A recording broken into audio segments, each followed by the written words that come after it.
اگر تفتیشی آفیسر ملزم کا بیان اس کے موقف کے مطابق تحریر نہ کرے تو ملزم مجسٹریٹ کے روبرو پیش ہو کر دفعہ 164 ضابطہ فوجداری CRPC کے تحت اپنا بیان قلمبند کروا سکتا ہے۔ دفعہ 164 کے تحت مجسٹریٹ کے سامنے دیے گئے بیانات کو عدالتی بیان تصور کیا جاتا ہے اور ان کا ہم قانونی حیثیت ہوتا ہے۔ اگر تفتیشی آفیسر ملزم کا بیان اس کے موقف کے مطابق تحریر نہ کرے تو ملزم مجسٹریٹ کے روبرو پیش ہو کر دفعہ 164 ضابطہ فوجداری CRPC کے تحت اپنا بیان قلمبند کروا سکتا ہے۔ دفعہ 164 کے تحت مجسٹریٹ کے سامنے دیے گئے بیانات کو عدالتی بیان تصور کیا جاتا ہے اور ان کا ہم قانونی حیثیت ہوتا ہے۔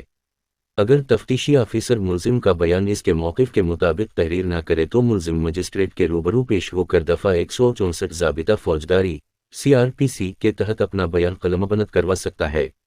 دفعہ 164 کے تحت مجسٹریٹ کے سامنے دیے گئے بیانات کو عدالتی بیان تصور کیا جاتا ہے اور ان کا ہم قانونی حیثیت ہوتا ہے۔